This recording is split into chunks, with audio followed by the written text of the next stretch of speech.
chers amis, bonsoir. J'espère que vous allez bien. On se retrouve pour la troisième partie de la vidéo sur les voyages astro. Voilà, donc j'ai eu plusieurs questions. Donc on m'a demandé de répondre à certaines questions et je vais avec plaisir répondre selon mes capacités.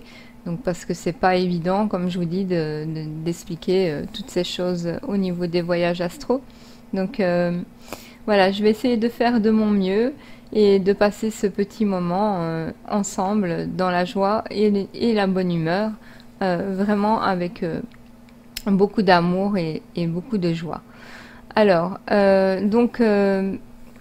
reprend au niveau de mes voyages astro. Donc j'expliquais que en fait, rien de compliqué pour moi aujourd'hui. Par contre, dans mes débuts, quand j'ai commencé à m'intéresser, en fait, je m'intéressais même pas au voyage astro. En fait, je m'intéressais simplement, comment je vais expliquer, à la méditation.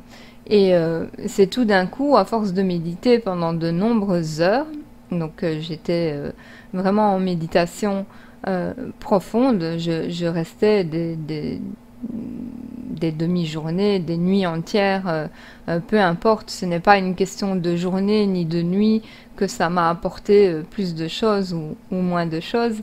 C'est vraiment, comment je vais expliquer, vraiment des longues périodes de détente où un jour je suis sortie de mon corps sans chercher à sortir de mon corps. Donc ça, c'est déjà une chose qu'il faut savoir, c'est que ça s'est fait tout seul.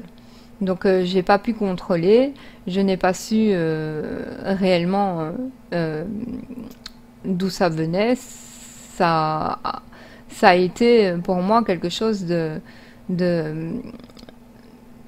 d'incontrôlable. Voilà. Donc c'est quand même très très intéressant de voir cette chose comme quelque chose de différent, de quelque chose qui va nous mener à des mondes de parallèles. Donc c'est certain que tout ça, ce sont des choses d'ordre invisible qui ont un rapport avec notre être véritable, qui ont un rapport avec notre âme. Donc, en fait, notre corps de lumière sort de notre corps physique pour aller faire son travail chaque soir. Chaque soir, qu'on le veuille ou pas. Donc, chaque soir, notre âme sort de notre corps et revient tous les matins. Et ça, c'est une sorte de petite mort, on va dire. Après, il y a les sorties que l'on peut demander. Donc, on demande toujours, moi personnellement, je demande d'une façon, voilà, je demande à Dieu, par exemple, à l'univers, je voudrais découvrir telle chose parce que, voilà, je n'ai pas assez d'informations sur Terre et j'ai des doutes sur... par exemple, j'ai des doutes sur ce qui s'est passé à l'époque des civilisations en Égypte. Et donc, je vais demander de pouvoir voyager dans ces endroits-là il y a voilà, 5000 ans ou plus, et aller voir de par moi-même ce qui s'est réellement passé, donc en tant que corps de lumière et non pas corps physique.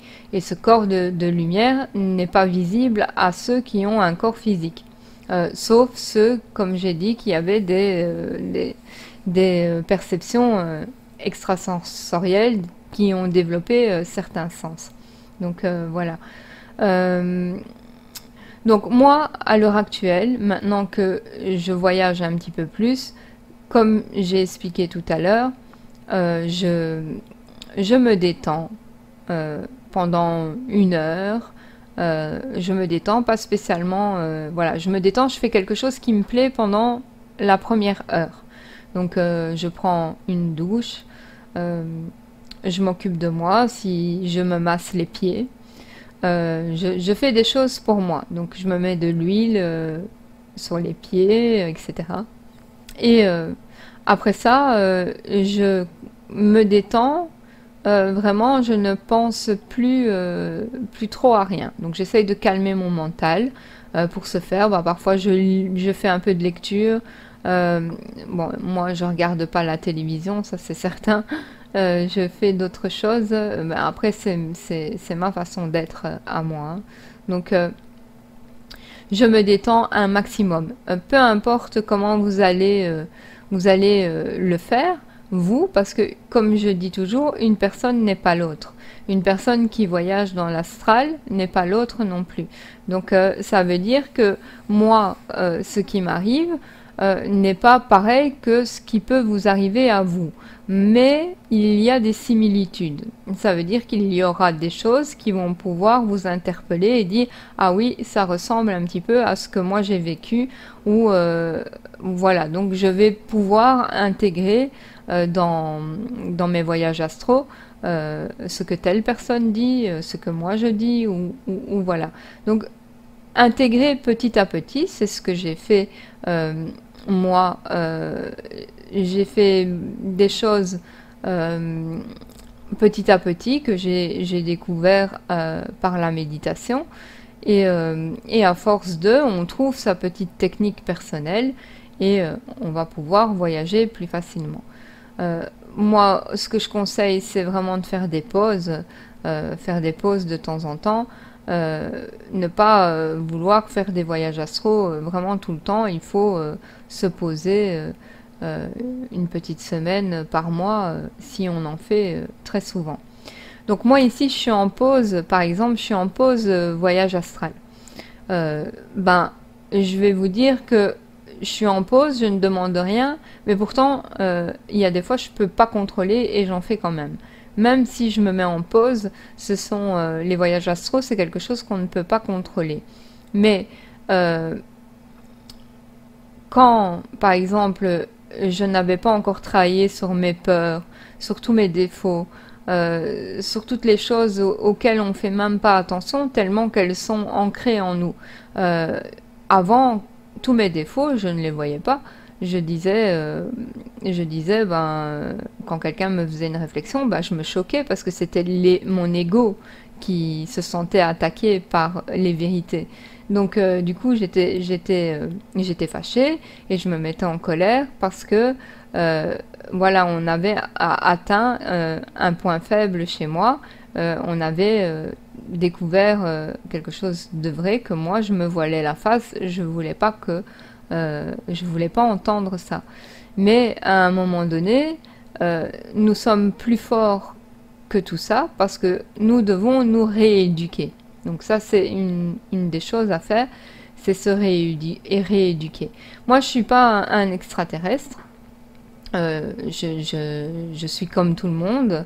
Maintenant, je me pose parfois des questions.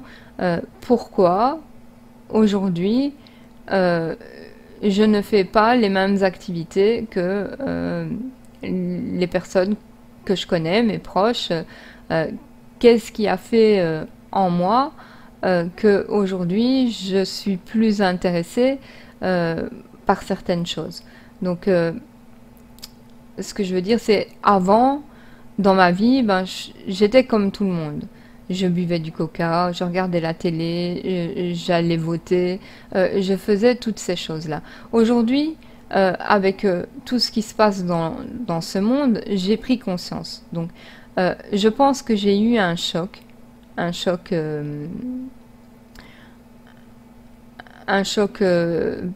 émotionnel qui a déclenché tout ça. Et ce choc émotionnel, c'est la perte de ma maman, donc qui est décédée en 2005. Et tout a commencé au niveau des recherches, déjà dans un premier temps, parce que ma maman est décédée la veille du réveillon de Noël. Donc ça a déjà ouvert un champ en moi qui a fait que j'ai voulu commencer à faire des recherches sur les fêtes, etc. que aujourd'hui je ne porte plus non plus d'intérêt. Mais si quelqu'un me dit bonne fête, je dis bonne fête. Et si voilà, je dois inviter ma famille à Nouvel An, j'invite ma famille à Nouvel An. Je suis quelqu'un de vraiment, comme je l'ai dit au début de mes vidéos, je suis quelqu'un d'universel. Je respecte les choix de chacun. Mais moi, j'ai une foi forte. Et c'est pour ça que quand je vous parle, je suis quelqu'un qui a l'air sévère et qui n'a peut-être pas au niveau visuel beaucoup d'émotions. Mais tout ça, c'est parce que j'ai beaucoup travaillé sur moi et que je sais que je dois rester très ferme dans ma position et que je dois rester aussi très ferme quand je regarde, par exemple, une vidéo sur une personne qui pourrait... Enfin, moi, je regarde pas beaucoup de choses sur ce que je vis aujourd'hui. Donc, c'est quelque chose que j'aimerais vous dire aussi, c'est que je n'aime pas trop regarder des vidéos des gens qui parlent de voyage astro, qui parlent de spirituel et tout ça. Même si j'en ai regardé pendant mes périodes de méditation, voilà, j'ai regardé plusieurs personnes, des livres audio, etc. Ça, j'en ai écouté, j'ai fait beaucoup de lectures. Mais au niveau des personnes qui parlent, j'écoute sans écouter. Donc j'écoute et quand mon cœur vibre, bah, je dis ça c'est une bonne information pour moi. Donc je la prends, je l'intègre dans la façon de faire pour mes voyages astro. Et c'est pareil pour les livres saints, pour les livres sacrés, les livres... voilà. Tout ça, c'est quand mon cœur vibre de vérité, alors j'intègre. Voilà, et je demande toujours conseil à Dieu, à l'univers, pour qu'il m'envoie des synchronicités, des réponses, des choses à mes questions, des réponses à mes questions. Donc aussi, donc on m'avait demandé de parler un petit peu plus de tout ça. Donc non, je ne dois pas faire spécialement de période de sommeil ou de repos extrême avant. Donc comme je vous dis, vraiment un tout petit peu une petite heure de détente. Et puis seulement, je vais dans ma chambre que j'ai préparée pour méditer. Pour partir en voyage astral, pour prier, etc. C'est vraiment mon endroit pour tout ça. Et vous pouvez faire pareil, vous installer dans un endroit. Toujours, il faut qu'il fasse très calme. Ne commencez pas à aller dans un endroit où vous allez avoir quelqu'un qui va faire du bruit à côté de vous. Il faut vraiment que vous soyez seul avec vous-même. Ça, c'est déjà une chose. Après, on peut le faire à côté de quelqu'un qui dort, mais pour moi, c'est un peu plus compliqué. Je ne suis pas vraiment arrivée, sauf quand la personne était bien dans son sommeil profond. Ça m'est déjà arrivé, mais du pas contrôlé. Donc, c'est pas moi qui l'ai voulu. Et donc... c'est très important de voir ça de cette façon-là pour arriver à voyager en astral, se détendre, se calmer. Et pour moi, maintenant, ça prend 1 heure, mais 1 heure ou 2, mais ça peut prendre bien plus que ça. Tout dépend de notre état, de la journée que l'on a eue. C'est vraiment des choses à adapter selon chacun. Je ne peux pas vous dire exactement comment vous devez faire parce que nous sommes tous différents d'une certaine façon et en même temps très complémentaires. Donc moi, tout ce que je peux épiloguer, c'est vraiment sur ma façon à moi de faire les choses. Donc il y avait cette question, c'était combien de temps environ rester sans bouger. Euh, Rester sans bouger, c'est vraiment important. Il faut, après cette petite heure de détente, euh, on va pouvoir rester immobile euh, pendant une demi-heure, trois quarts d'heure, voire encore une heure supplémentaire.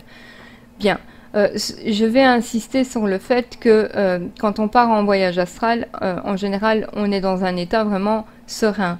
On a le mental calmé à 100%. On n'a plus aucune pensée qui traverse notre esprit. Ça, il faut bien se dire que c'est dans ce moment de calme que l'on va pouvoir partir en astral. Et il ne faut pas être frustré au moment où vous allez partir, où vous voulez faire un voyage astral. Parce que si vous voulez vraiment faire un voyage astral et que vous ne pensez qu'à ça, vous n'allez pas pouvoir y arriver. Ça, c'est sûr et certain. Il faut lâcher prise, il faut ne pas y penser. Il faut se dire, voilà, maintenant je réserve mon moment pour faire un voyage astral. Donc pendant votre petite heure de préparation, puis vous montez dans votre chambre, vous commencez à parler dans votre tête, vous dites voilà, je voudrais atteindre tel niveau. Moi, je conseille dans un premier temps, c'est de ne pas demander un truc trop énorme parce que quand on n'est pas habitué, ce qui va arriver, c'est que vous ayez peur de vos propres peurs, que vous vous êtes fait une image dans votre inconscient et du coup vous allez vous allez avoir peur et ne pas y arriver et puis revenir dans votre corps. Voilà, donc vraiment moi ce que je peux vous dire, c'est qu'il faut vraiment travailler sur tout ça avant de vouloir partir dans l'astral. C'est travailler sur les peurs. Voilà, quand on part en astral et qu'on n'est pas conscient, comme ça m'est arrivé à moi, j'avais pas peur à ce moment-là. J'ai eu juste peur, c'est quand je me suis rendu compte que j'étais plus dans mon corps physique et que et la sensation que ça fait. Donc on voit une lumière parce que évidemment, comme je vous dis, dans l'univers, à partir du moment où on sort de notre corps, il n'y a pas d'obscurité dans ces mondes-là. Je n'ai jamais été dans un monde obscur. Après, je suppose que si on est dans des mondes de basse vibration, de négativité, etc., donc dans les profondeurs, dans les basses, vraiment dans les basses vibrations, certainement que là, il y a de l'ombre.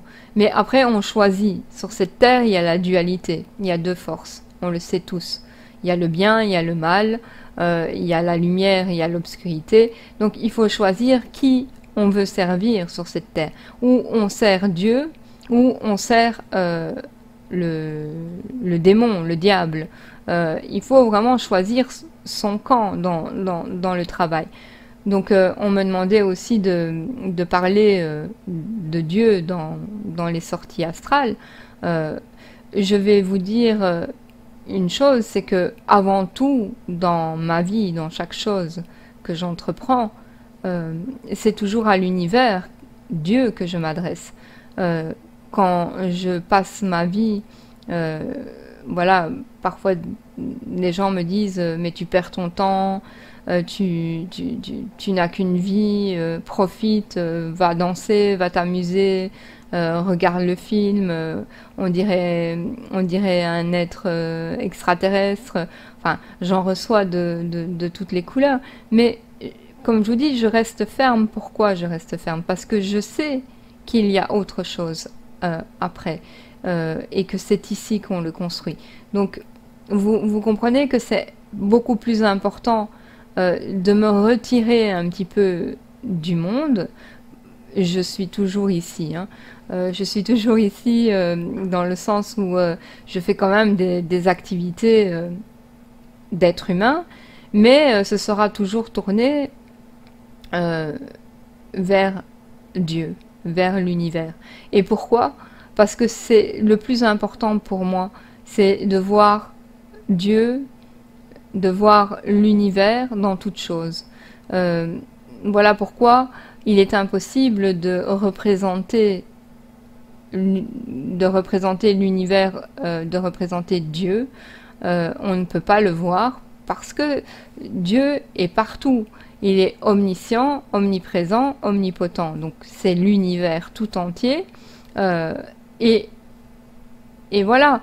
Donc c'est vraiment très compliqué de pouvoir faire ce que les êtres humains ont toujours voulu, avoir une image de Dieu.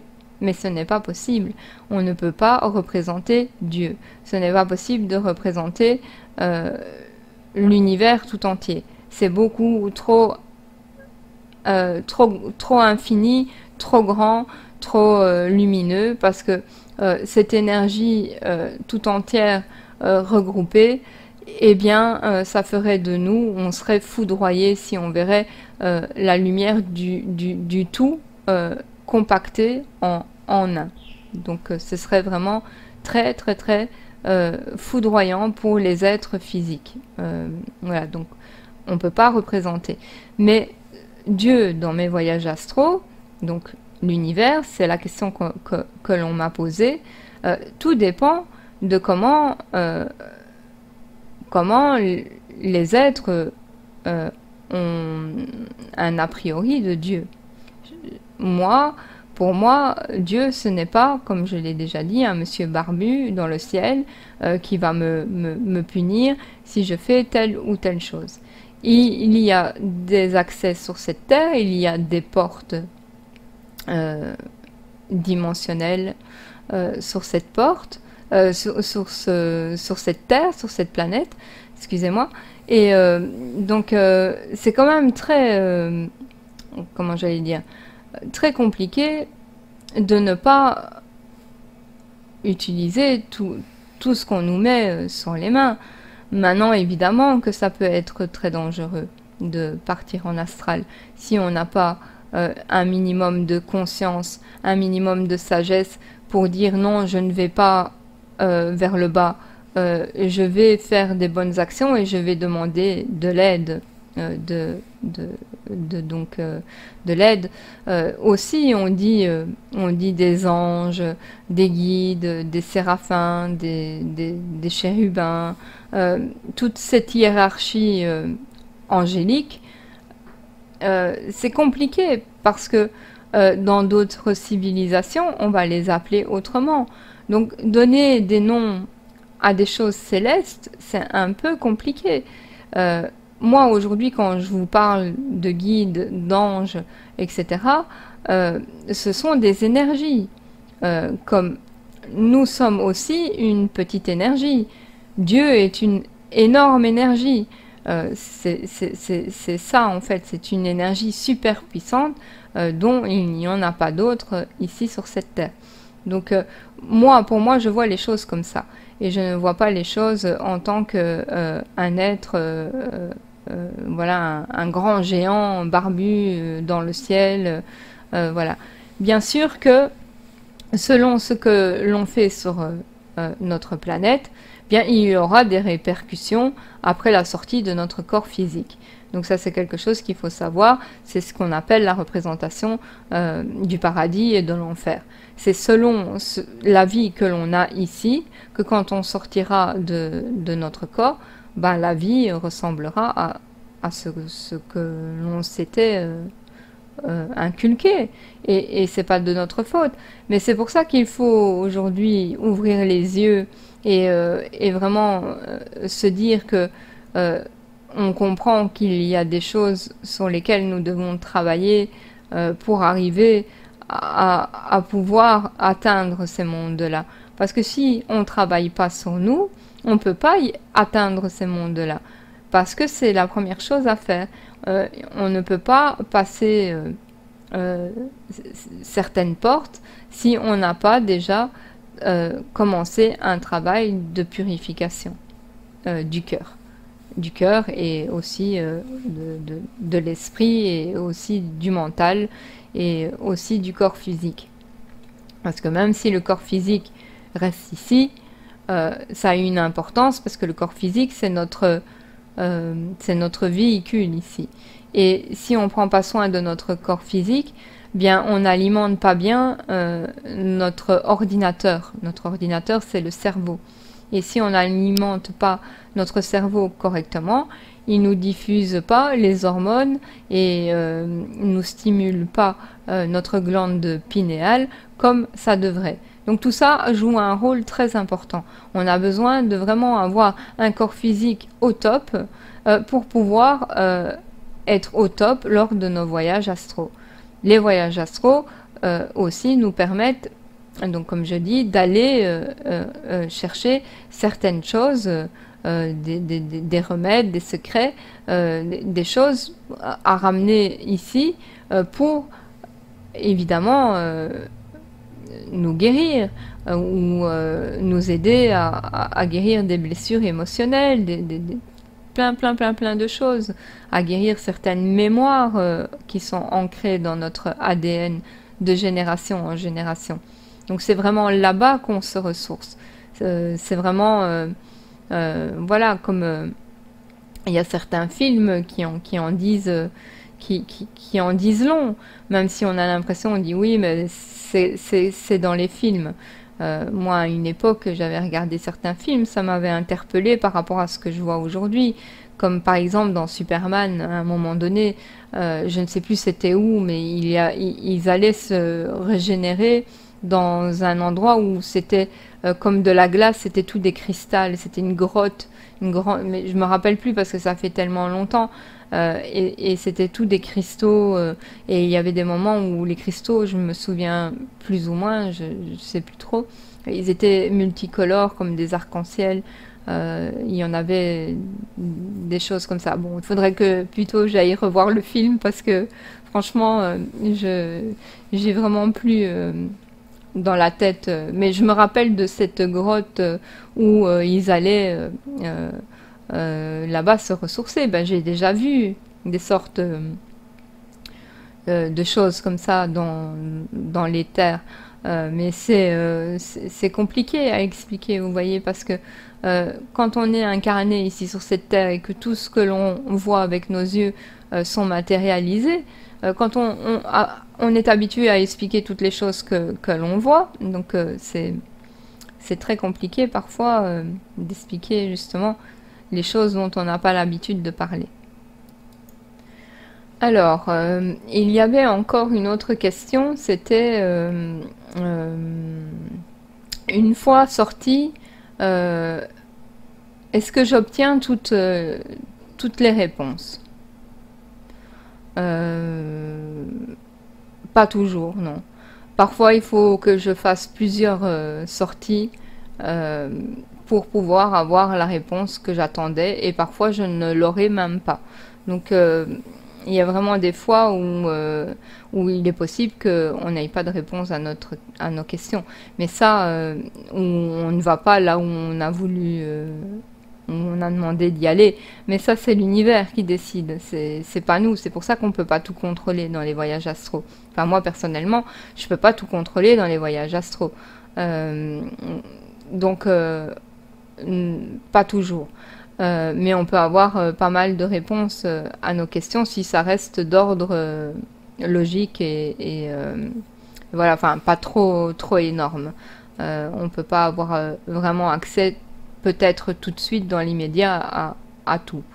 Mais ceci dit, il est important vraiment d'avoir de la patience et surtout ne pas baisser les bras. Parce que pour avoir moi ma première réponse à une question, il m'a fallu plus de 6 mois. En vérité, c'est long, c'est très long. Mais il faut vraiment insister et persister. Et je vous dis qu'il y a vraiment moyen. Mais voilà, il ne faut pas baisser les bras. Il faut toujours avoir confiance en l'univers. Il faut toujours faire en sorte que toutes ces choses s'intègrent de plus en plus en nous et voilà, donc c'est pas toujours évident. Et alors les guides, comment on les rencontre? Eh bien, c'est assez subtil. Moi personnellement,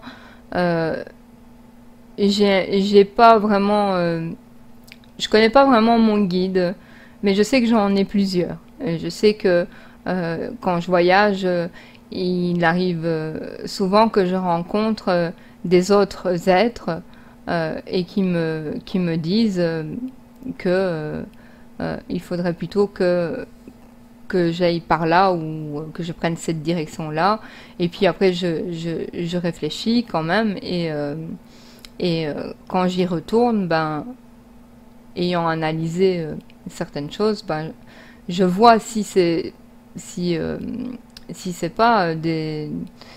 Voilà, moi je suis pas dans l'astral pour aller vraiment chercher des choses, mais il faut faire attention parce qu'il y a des êtres qui peuvent se déguiser en anges de lumière. Donc il faut vraiment faire attention de ne pas être trompé dans l'astral. Donc vaut mieux écouter son cœur euh, et quand une autre entité nous parle, quand un autre être dans l'astral nous fait la communication, il faut quand même être très vigilant et écouter notre cœur.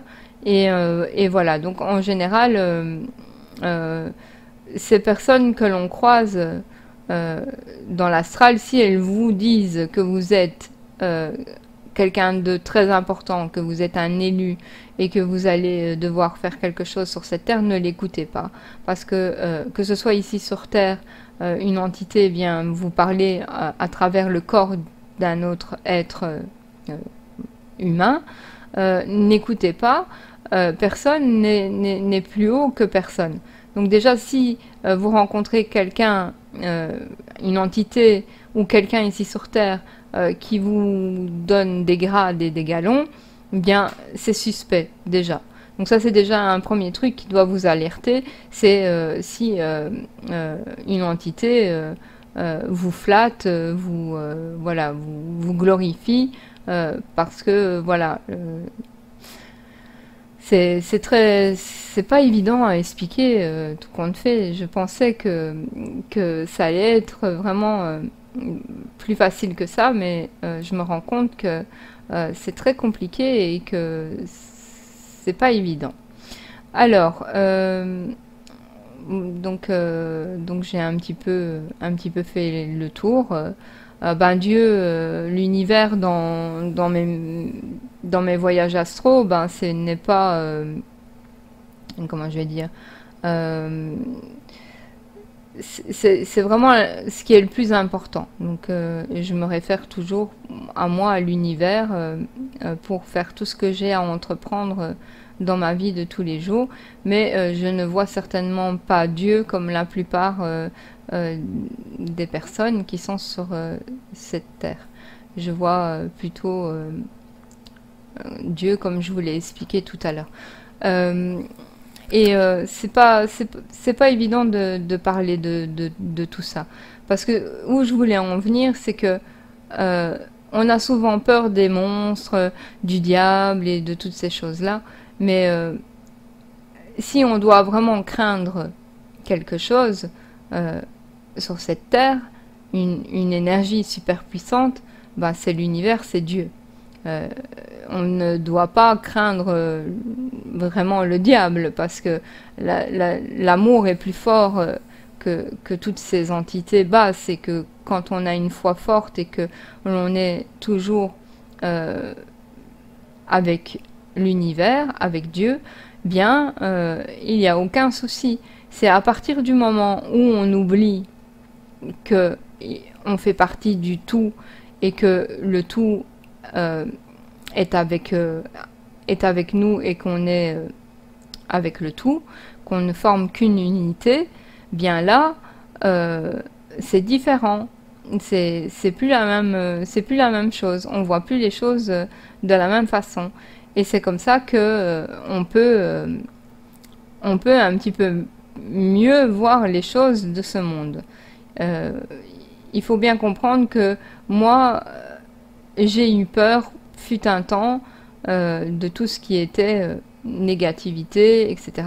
Mais comme disait Albert Einstein, euh, c'est comment il disait ce qui crée le mal, l'obscurité, c'est l'absence de Dieu dans le cœur des hommes qui crée le mal. Donc vous voyez, et c'est pareil pour le froid, et c'est pareil pour plein d'énergie.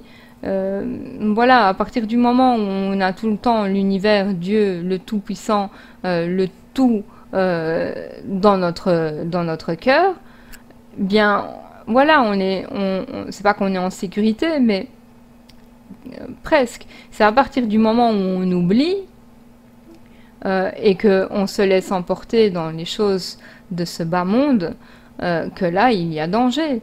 Euh, pour plein de choses comme ça, comme par exemple, euh, on, on dit dans certaines cultures que c'est pas bien d'écouter de la musique, voilà.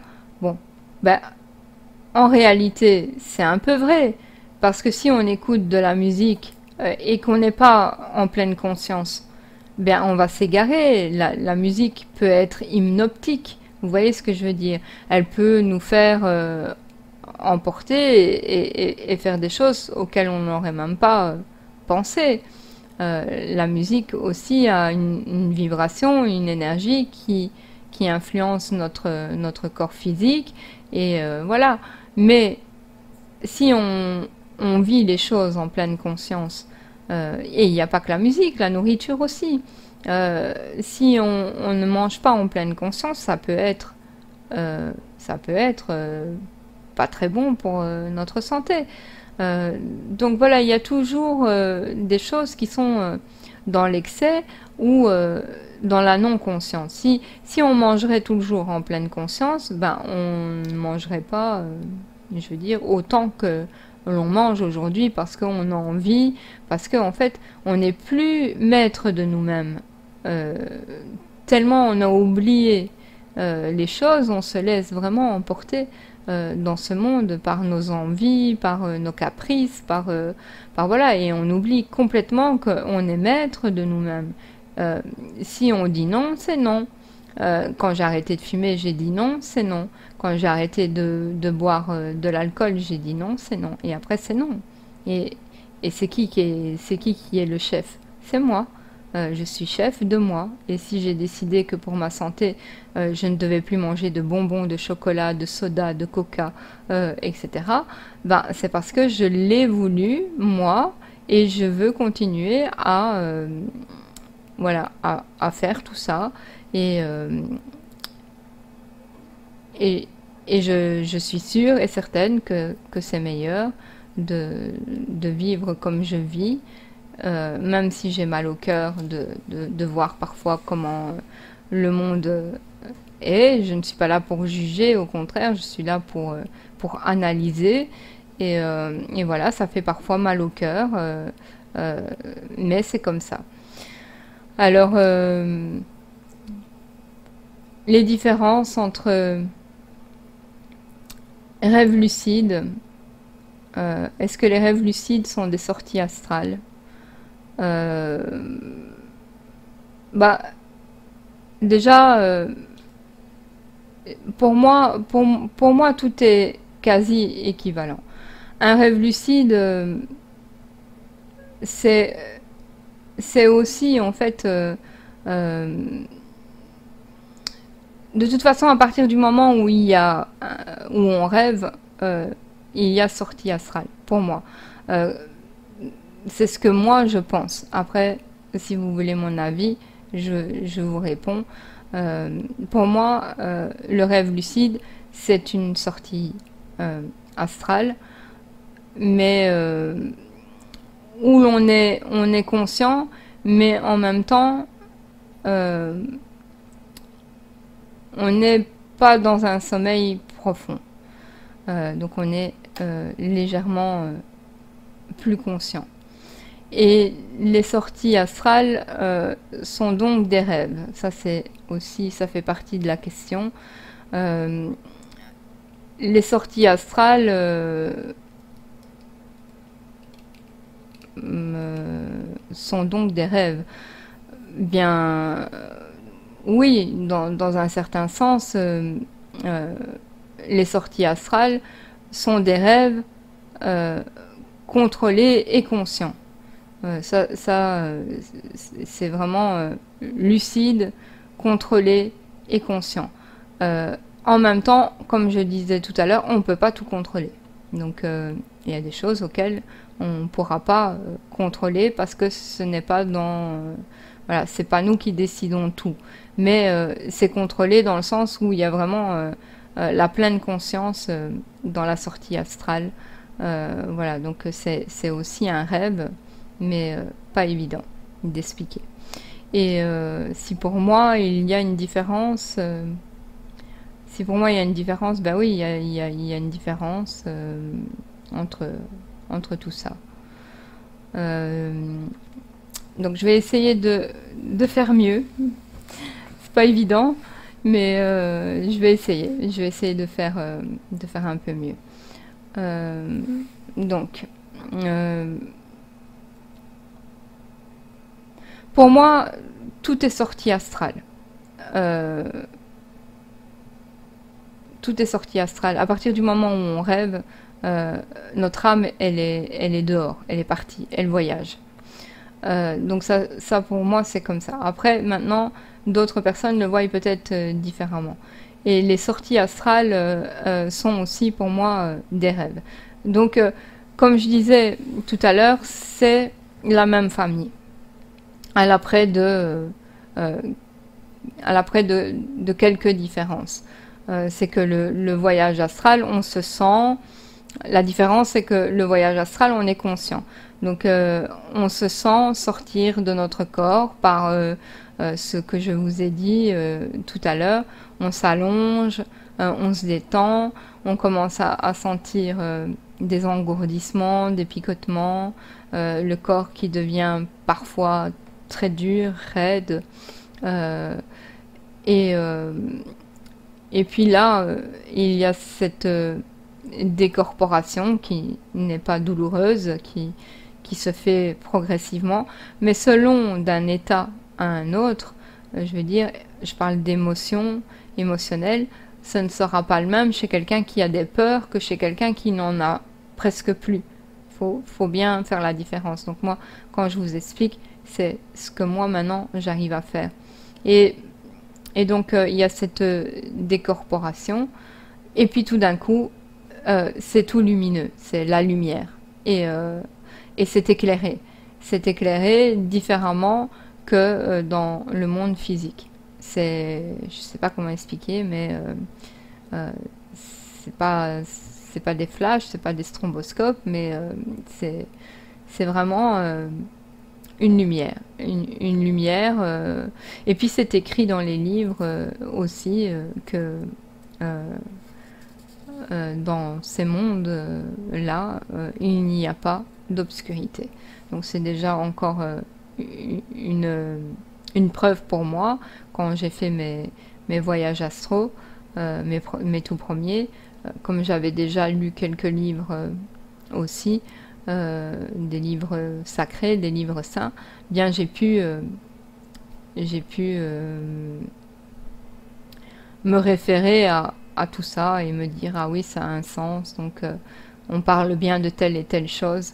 Euh, voilà, donc pas évident, mais j'ai essayé de répondre comme j'ai pu à toutes vos questions, même si voilà, c'est pas évident d'expliquer même quand on fait des voyages astro, on n'est pas tous pareils. Ça, c'est vraiment quelque chose qu'il faut vous dire et qu'il faut quand même chercher en chacun de vous ce qui est le meilleur pour faire vos voyages astro. Et, et voilà, donc c'est vraiment important de chercher ce qui nous va le mieux. Donc parce que si on ne se prépare pas réellement, convenablement pour tout ça, bien il est très possible que après avoir fait une paralysie du sommeil ou des choses comme ça, on puisse après faire des cauchemars parce qu'on a un souvenir traumatisant de notre expérience. Donc c'est pas évident de gérer tout ça. Donc comme je vous ai dit, essayez de vous retrouver un petit peu dans le trifouillis de ce que j'ai raconté. Je sais que je suis pas une experte en dialogue. Je sais que petit à petit, je vais m'habituer et peut-être parler mieux, m'exprimer mieux pour que vous puissiez euh, comprendre voilà, plus facilement certaines choses. Mais pour l'instant, je suis vraiment pas habituée et déjà j'ai vraiment été coupée du monde pendant une grande période vu que j'ai fait un très grand travail sur moi et c'est un peu comme si je renais dans ce monde-ci et c'est très compliqué pour moi de m'exprimer parce que j'ai dû vraiment éliminer beaucoup de choses en moi, des parasites, des choses que l'on a tous, hein, je ne vais pas vous cacher, on a tous fait des choses sur Terre auxquelles il a fallu que je me purifie et ça n'a pas été évident de me battre contre tous ces démons. Euh, on en a tous en nous et il a fallu vraiment travailler énormément pour me libérer de toutes ces entités basses qui me rôdaient autour et qui m'ont vraiment pourri la vie dans un certain sens parce que ça n'a pas ça m'a beaucoup freiné et empêché d'évoluer plus rapidement. Mais voilà, c'est le processus obligé. Et de toute façon, il y a encore et il y aura toujours, jusqu'à ce que tout soit réglé, des entités et des choses qui nous rôdent autour. Mais quand on se connecte un maximum, donc ça c'est mon choix de vie, c'est de me connecter au maximum aux sphères supérieures, d'aller vers la lumière au maximum pour être toujours une sorte de bouclier, être toujours protégé, entre guillemets, pour avancer dans mon chemin. Voilà. Donc, je pense que si on fait le bien dans ces domaines-là, il n'y aura pas de soucis. Mais faisons très attention parce que il existe un bon côté, mais il existe un mauvais côté. Donc, choisissons bien le côté que l'on veut nourrir parce que c'est le plus important, c'est de faire le bien. Parce que de toute façon, même si on est moins de personnes à faire le bien sur Terre, c'est le bien qui va gagner sur les forces obscures parce que cette puissance est beaucoup plus forte et beaucoup plus grandiose que le reste voilà, des forces obscures.